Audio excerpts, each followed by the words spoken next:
इसी तरह अमले कसीर भी नमाज को फासिद कर देता है। अमले कसीर क्या है कि नमाज में कोई ऐसा अमल करना कि दूर से देखने वाले को ये गालिब गुमान हो जाए या यकीन हो जाए कि ये बंदा नमाज नहीं पढ़ रहा।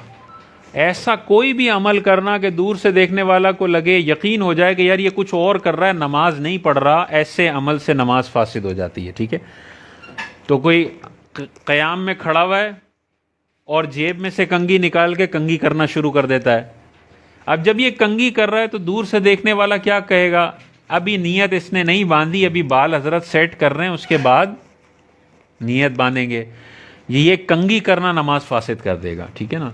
तो दोनों हाथों का इस्तेमाल करके अगर आप कोई नमाज से हटके काम करते हैं, दूर से देखने वाले को यही लगता है कि बंदा कुछ और कर रहा है, नमाज बहरहाल नहीं पढ़ रहा, ये नमाज फासिद हो जाएगी। तो जैसे बाज़ों का नौजवानों को आपने देखा होगा, दोनों हाथों से यूं बाल सेट कर रहे हैं, भाई ये बाल सेट करना दोनों हाथों से अमल कसीर है, नमाज फासिद हो जाएगी। बाज़ों का यूं इमामा शरीफ यूं उठाया, फिर यूं किया, सेट किया और ये कर दिया, ये तो इतना बड़ा अमल आपने कर दिया, दूर से देखने वाले को यकीन हो जाएगा ये अभी नीयत नहीं बांधी इसने, ये नमाज फासिद हो जाएगी। ठीक है, एक हाथ का इस्तेमाल कर सकते हैं, दूसरा हाथ यूं हो, एक हाथ इस्तेमाल हो तो लोगों को पता होगा कि यार इसने ये हाथ इधर रखा हुआ है, ये नमाज में ही है, यकीन नहीं होगा कि नमाज में नहीं है। तो एक हाथ का इस्तेमाल करें।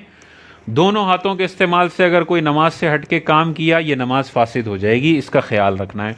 अल्लाह अकबर नहीं बोला होगा ना तो इनकी रूह को करार होगा, ऐसे सुकून से बैठे होंगे, कोई टेंशन नहीं है। जैसे अल्लाह अकबर बोला, कभी इधर खुजा रहे हैं, कभी कमर खुजा रहे हैं, कभी दाढ़ी से खेल रहे हैं, कभी बालों से खेल रहे हैं, दामन से खेल रहे हैं, ज़मीन पे कीड़े आए हुए हैं तो कीड़ों को इधर उधर कर रहे हैं।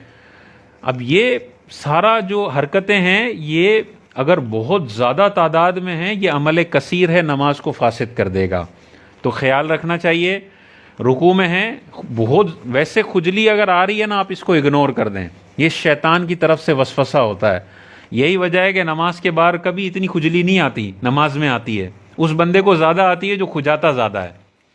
इग्नोर कर देंगे, आप खुद नोट करेंगे 2-3 दिन के बाद ये खुजली के वसवसे खुद ब खुद ख़त्म हो जाएंगे। लेकिन बिल्कुल बर्दाश्त नहीं हो रहा और जहन बार बार उसकी तरफ, खुजली की तरफ जा रहा है, तो एक दफ़ा मैक्सिमम 2 दफ़ा बस। उसके बाद फिर आप नमाज को जारी रखें, ना करें इतने लंबे लंबे ये हरकतें।